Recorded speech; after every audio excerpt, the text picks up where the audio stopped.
नमस्कार दोस्तों, एक बार फिर से आपका स्वागत है हमारे चैनल में। तो आइए आज जान लेते हैं आज की बड़ी खबरों के बारे में। पश्चिम बंगाल के 3 बैंकों के खाते में अचानक जमा हुए हजारों रुपए, इस स्कीम से आया पैसा। पश्चिम बंगाल के वर्धमान जिले के बैंक खातों में कुछ हजार रुपए की रकम जमा हुई है। कई ऐसे बैंक उपभोक्ता भी हैं जिनके खाते में 2 बार रकम ट्रांसफर हुई है। अचानक जमा हुई इस रकम से कई उपभोक्ता भी हैरान है। कौन है मायावती के साथ दिखने वाला स्मार्ट नौजवान जिसे वह शिकार ये राजनीति का ककहरा? भतीजा आकाश पिछले करीब 2 सालों से उनके साथ हर कार्यक्रम में नजर आ रहा है। आकाश को पार्टी में कोई पद नहीं दिया गया है, लेकिन वह पार्टी की सभी गतिविधियों में शामिल रहते हैं। रथ यात्रा पर एससी की रोक के बाद बीजेपी ने बंगाल के लिए तैयार किया नया प्लान। पिछले महीने कलकत्ता हाईकोर्ट ने बीजेपी अध्यक्ष अमित शाह की कूच बिहार से प्रस्तावित रथ यात्रा को अनुमति देने से इनकार कर दिया था। कोर्ट ने कानून व्यवस्था बिगड़ने का अंदेशा जताते हुए बीजेपी को रथ यात्रा की अनुमति देने से इनकार कर दिया था।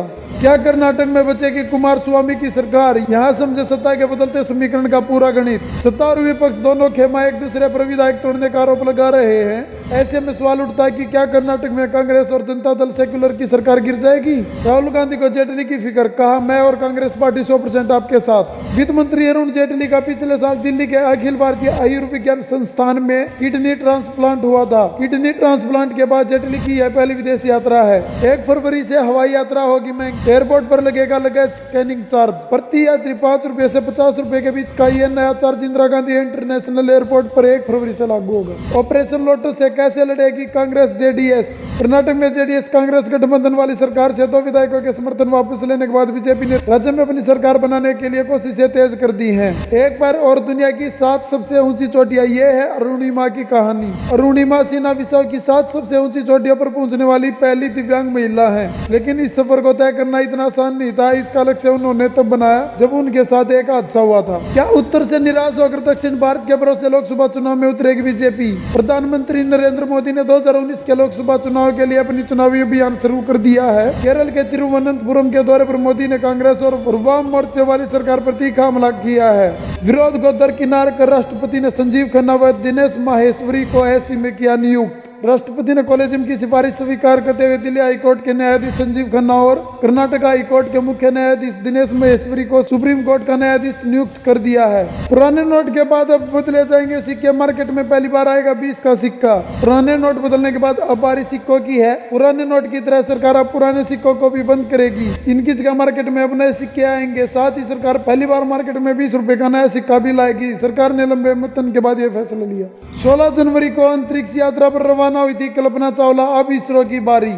अंतरिक्ष विज्ञान के लिए और खासकर भारत के लिए यह दिन बेहद अहम है। इस दिन भारतीय मूल की अमेरिकी अंतरिक्ष यात्री कल्पना चावला अपनी अंतरिक्ष यात्रा के लिए रवाना हुई थी। वह अंतरिक्ष में जाने वाली भारतीय मूल की पहली महिला थी। यह घटना आज इसलिए भी अहम हो जाती है क्योंकि भारत का लक्ष्य 2022 तक अंतरिक्ष में मानव भेजने की है। इसमें खास बात यह है कि इस योजना में इस्तेमाल की जाने वाली तकनीक इसरो की है। चीन के one belt one road project से खतरे में होगी सदस्य देशों की संप्रभुता। अमेरिका चीन के one belt one road project में बम्पर निवेश करने से वह अन्य देशों की जमीन पर सैन्य और रणनीतिक बढ़त हासिल कर लेगा। यह गलियारा जिन देशों से होकर गुजरेगा उन पर नकारात्मक आर्थिक प्रभाव पड़ेंगे और संप्रभुता खतरे में होगी। अमेरिकी रक्षा मंत्रालय पेंटागन ने यह चेतावनी दी है।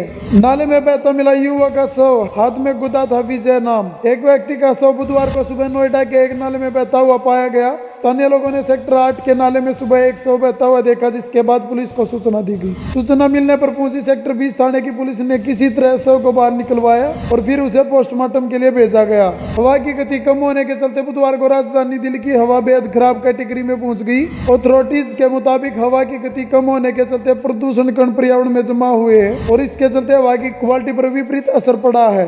काशी में अतिथि देवो भव अपराजिता रैली अटूट मानव श्रृंखला के गवाह बने शहर के लोग। कुंभ में पहली बार अपनी उपस्थिति दर्ज करा रहे किन्नर गवास्कर बोले, प्रार्थना करता हूं धोनी को अकेला छोड़ दीजिए। टीम इंडिया के पूर्व कप्तान सुनील गावस्कर ने कहा कि लगातार रन नहीं बनाने के बावजूद महेंद्र सिंह धोनी की टीम में अहमियत का आकलन नहीं किया जा सकता। उन्होंने कहा कृपया इस खिलाड़ी को छोड़ दीजिए। इन 3 मौकों पर कैप्टन कूल हुए आग बुबला धोनी का नहीं रहता जुबान पर कंट्रोल। टीम इंडिया के पूर्व कप्तान महेंद्र सिंह धोनी युवा खिलाड़ियों के लिए आदर्श है और उन्हें क्रिकेट से संबंधित बारीकियां सिखाते हैं। भारत ऑस्ट्रेलिया के बीच मंगलवार को एडिलेड में खेले गए दूसरे वनडे में भी धोनी ने सीनियर होने ने की अपनी भूमिका अदा की और युवा खलील अहमद को क्रिकेट का एक पाठ सिखाया। कांग्रेस अध्यक्ष राहुल गांधी ने पीएम नरेंद्र मोदी को पछाड़ा।